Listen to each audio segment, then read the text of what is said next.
The topic given to me today is managing self and resilience among the teachers. Now, this is a very important topic for teachers because we teachers are not only in the business of imparting knowledge, creating knowledge through research, but also we have to engage with our students on day-to-day basis. We spend a lot of time on counseling the students. If students have problems relating to subjects, they approach us. When they have problems or issues relating to their personal life, very often they approach us. And at the same time, we have our own personal lives. In our own personal lives, we have our own tensions, pressures, stresses, and difficulties of diverse kind. We need to be prepared not only for ourselves, but also for our students. And in this regard, therefore, two things are very important. One is we should understand very well who we are, what is our self. And secondly, we should be able to rise up to the occasion if we are faced with some very difficult situation. This is very important.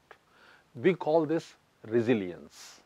That is, if there are problems and if there are strains, like for example in the current pandemic, most of us are facing difficulty.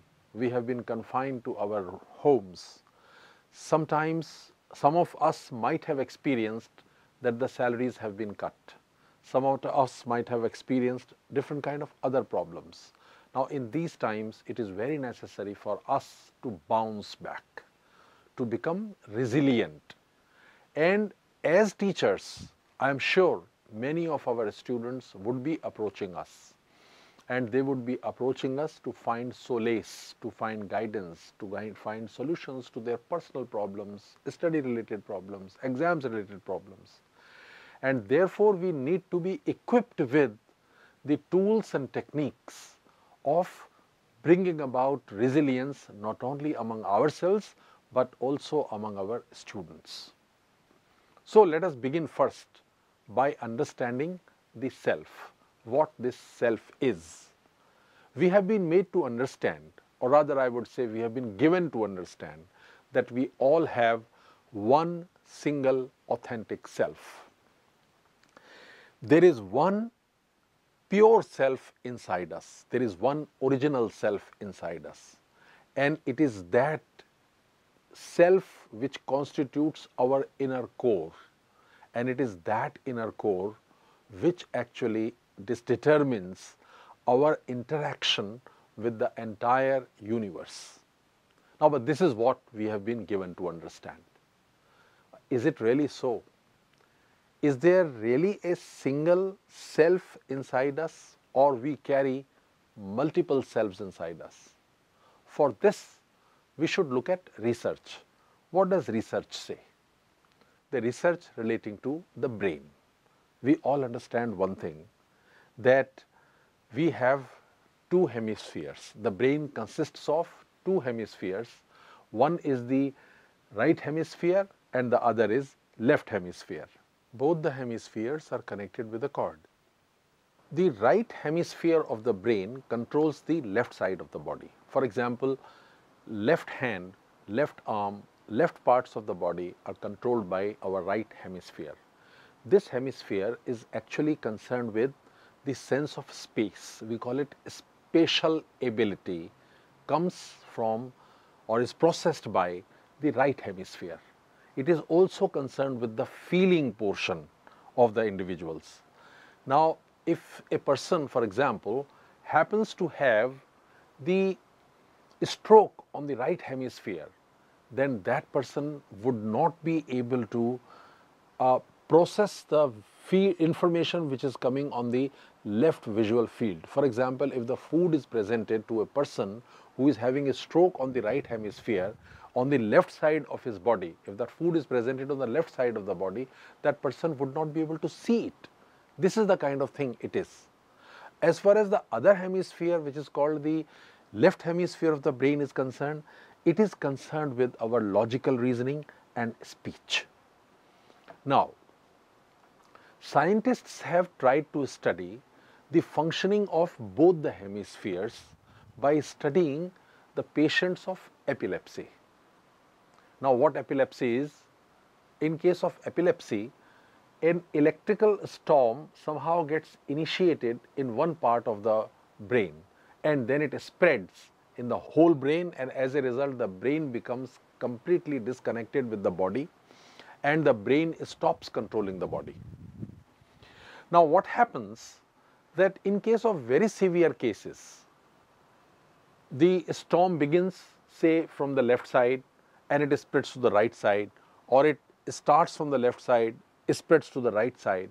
So what the doctors did, that the cord which connects the right hemisphere and left hemisphere, that cord is disconnected by the doctors. And these patients were examined by the psychiatrists and neurologists. And the studies and experiments conducted with these patients provided a very rich mine of information regarding how the brains of human beings really function. In this context, I shall like to talk about the experiments done by Professor Roger Wolcott Sperry, who received his Nobel Prize in Physiology and Medicine in the year 1981. The first experiment that I shall like to talk about is the experiment he conducted on a teenage boy. This boy was asked what he would like to do when he grew up. The boy, whose cord connecting the left hemisphere and right hemisphere had been disconnected, simply answered that he wanted to become a draftsman. The answer obviously was provided by his left brain hemisphere. Now, this left brain hemisphere we know is concerned with logical reasoning as well as speech. Now, this researcher was interested in knowing what was the other hemisphere saying. The answer had already been received from the left hemisphere. Left hemisphere had told that this person wanted to become a draftsman. Now, the researcher wanted to know what did the right hemisphere say. So, right hemisphere, although it also has a vocal language speech center, but this center cannot control language. So, for this purpose, what the researchers did, that they presented letters in the form of a scribble to the left visual field, which is seen by his right hemisphere. And when the scribble, the letters written on small pieces of paper were presented to his left visual field to be read by his right hemisphere, when these were presented to him, the left hand of this boy started moving and started picking up letters, and these letters were picked up and a word was formed, and the word was automobile race.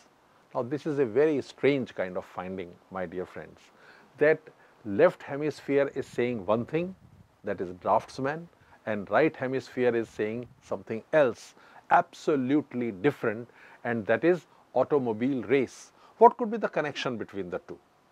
Now, experiments needed to be conducted to find out, is there a connection between the left hemisphere and right hemisphere, and if there is a connection, what kind of connection it is? What is the nature of that connection? So, some of the experiments were conducted by another experimenter. His name was Gazzaniga. This gentleman and his team conducted an experiment on a similar patient. What they did, that to the left brain of the subject, they presented a picture of a chicken claw, and at the same time to the right hemisphere, that is in the left visual field, they presented another picture of a snowy field, a landscape which was full of snow. And then this person was asked, what did you see? Now, obviously, left hemisphere has a reasoning, it also has a speech center, so he answered it is chicken claw. Now, as far as the right hemisphere is concerned, it also has a speech center but cannot control language. to find out what the right hemisphere had to say, they presented a number of pictures to him at the same time.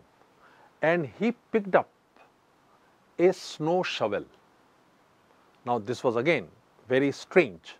Later on, this boy was asked, why did you pick up the snow shovel?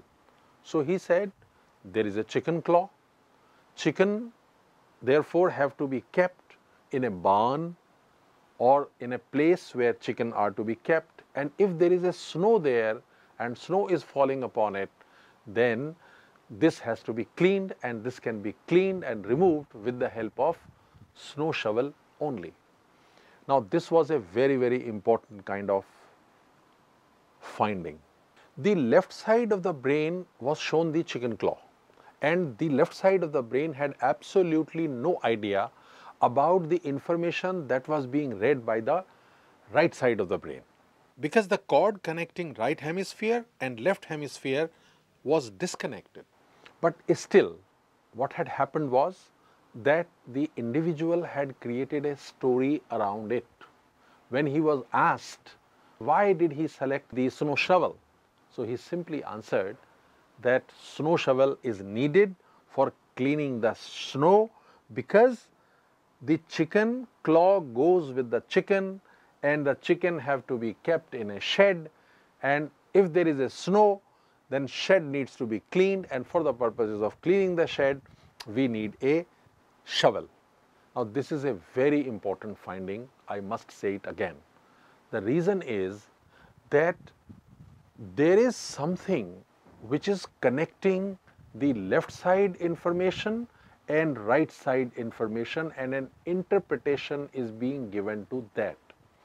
That means what this patient did, this patient saw the chicken claw with one hemisphere, saw the snow field from the other hemisphere, but created a story around it.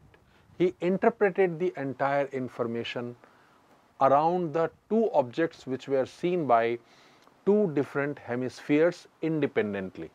So that means that inside us there is one experiencer, there is left hemisphere, right hemisphere, both gather the information from outside, but there is another self inside us which interprets this information, and this information is then processed, and a certain story is woven around it, a certain meaning is assigned to that particular thing. Now there was one more interesting experiment involving the right hemisphere that was conducted.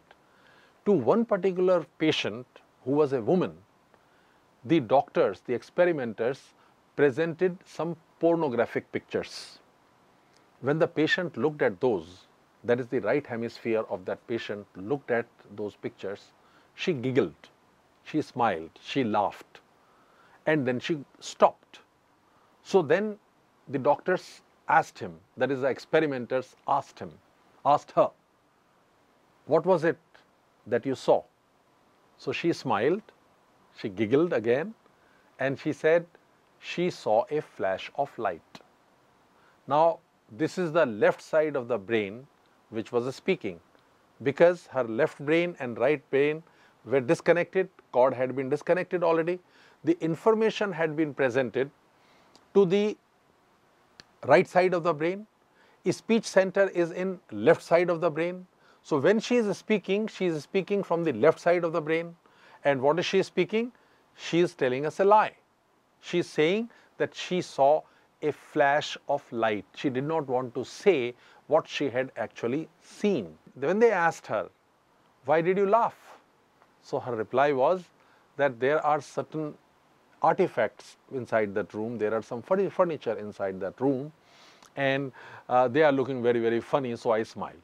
Now this experiment is also an important experiment, and it is confirming the findings made by Gazzaniga, that not only do we receive information from our left hemisphere and right hemisphere, but we create stories, we spin stories, we create narratives, we create interpretations around those facts which are objectively obtained from the environment.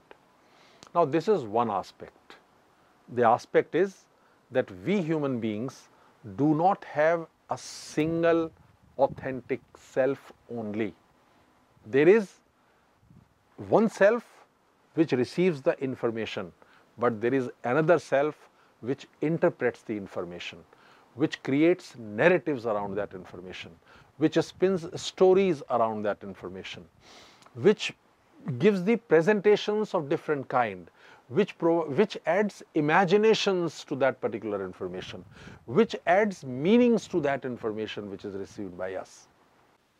The information gatherer inside us collects data through the five senses that we have.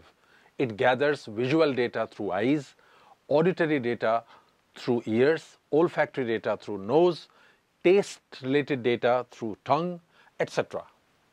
Now, these data are interpreted by our interpreting self. The interpreting self creates stories around it and it gives meanings to it. Therefore, it is responsible for generation of the feelings, the reactions and the decisions that we make in our life. And if we have proper understanding of how our interpreting self is behaving itself, we have proper understanding of ourself, ourselves, and therefore with the help of this knowledge we can manage our emotions, manage our reactions, manage our decision making processes in a much better way.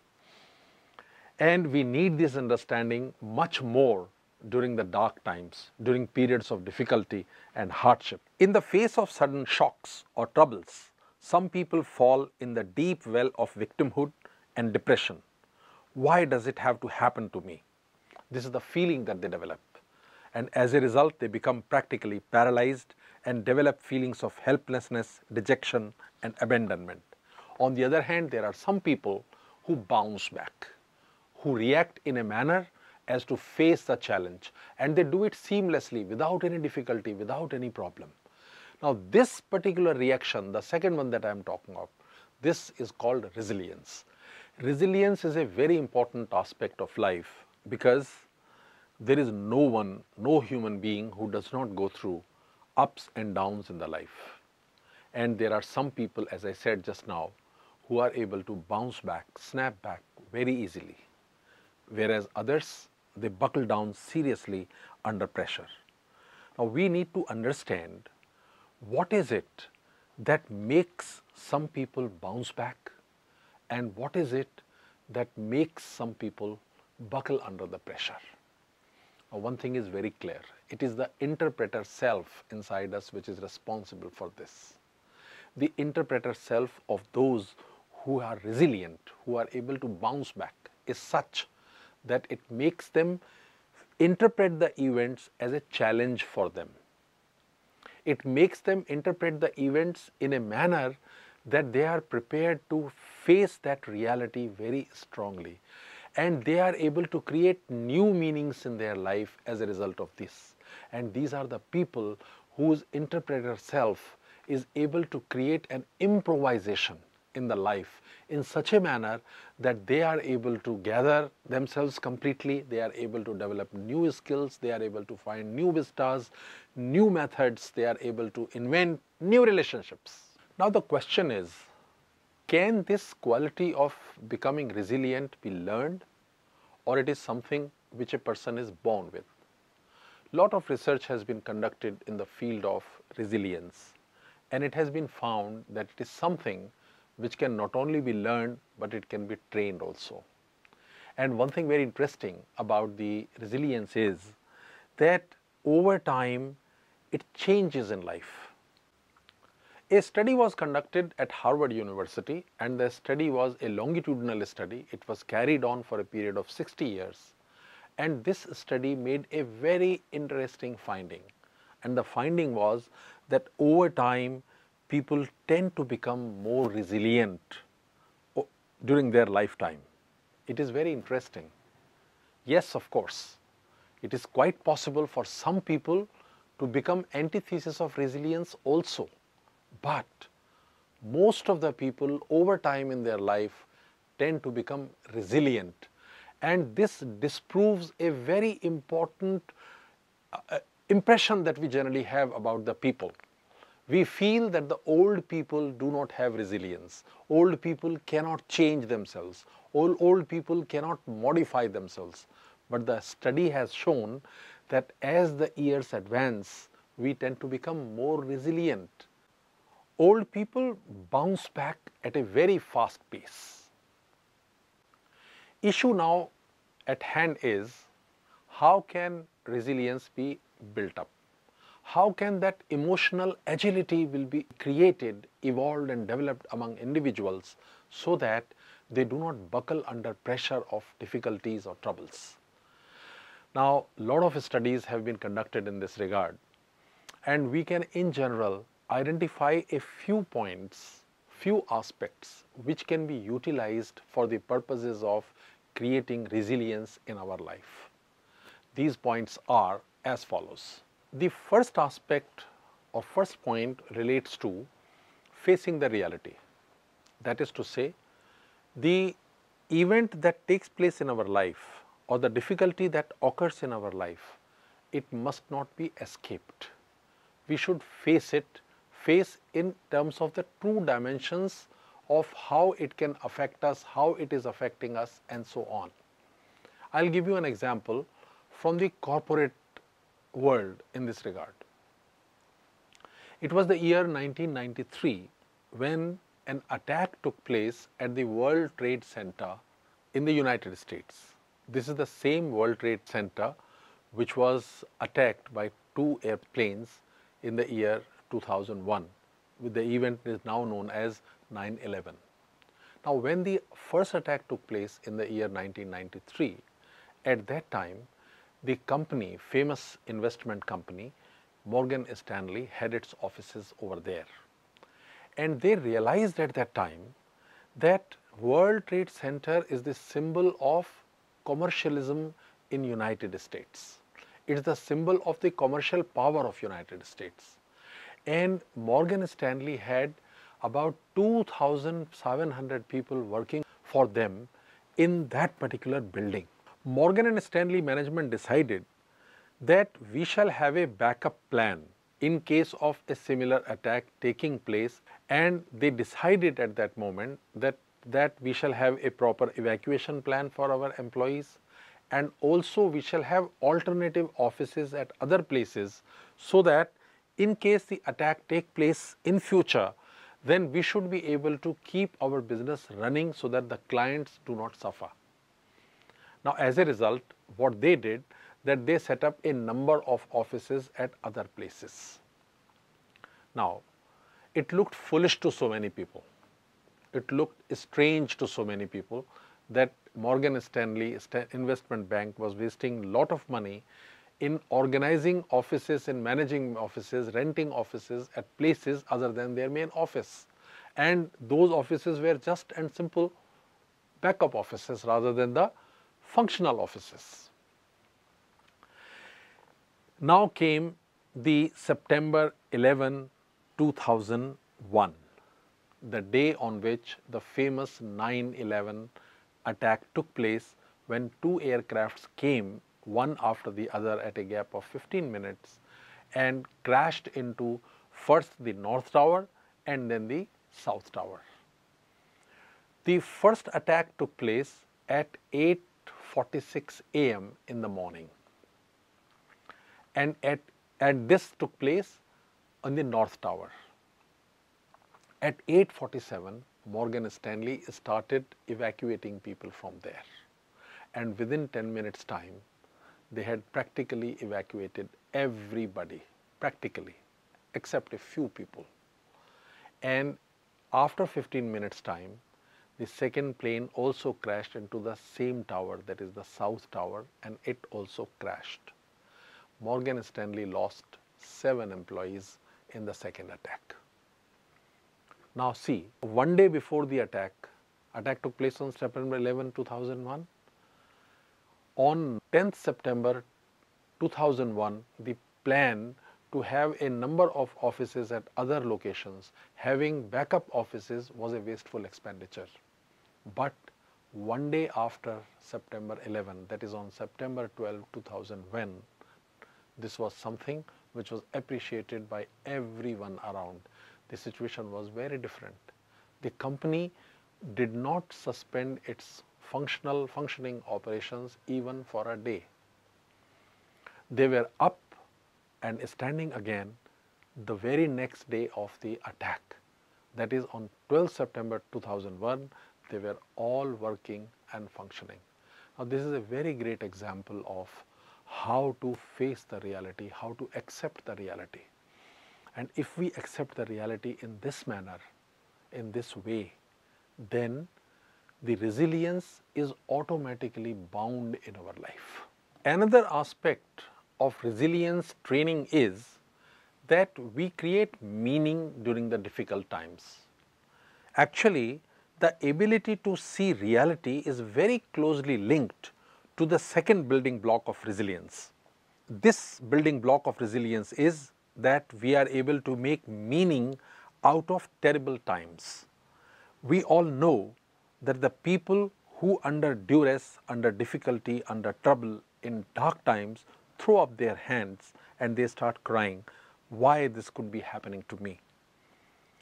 Such people see themselves as victims, and living through hardships carries no lessons for them.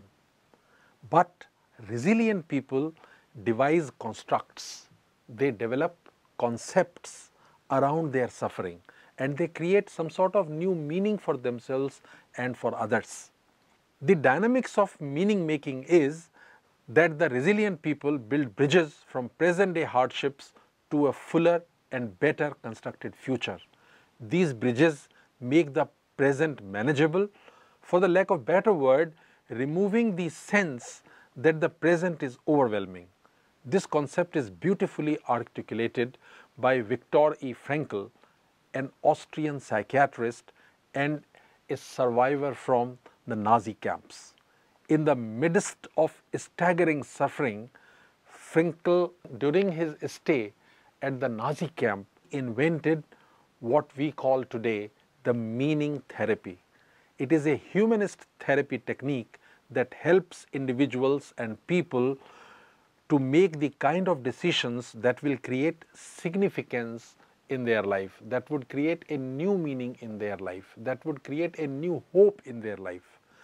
There is a very famous book written by Viktor Frankl. The name of the book is Man's Search for Meaning. Here he describes a private moment.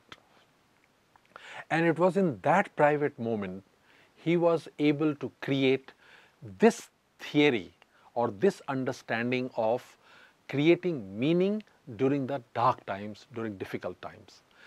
He writes in his book that when he was in the Nazi camp and he was going through all those inhuman sufferings that were being inflicted by the Nazis upon him and his inmates in the prison or in the Nazi camp, at that time he would imagine that when he goes out of the prison, he will give a series of lectures about what suffering during the Nazi camp meant to the people, how it helped them, how the people could survive during those sufferings that were inflicted upon them, during those inhuman treatment that was given to them, and what understanding we are developing about the human being's survival in the most dark of the darkest time.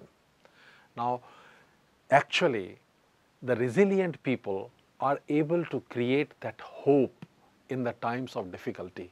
For example, at present, there are a large number of people who are suffering because there have been layoffs, there have been pay cuts, there are people who are not able to meet their EMIs, and of course, the life has become very difficult. The relationships have come under strain.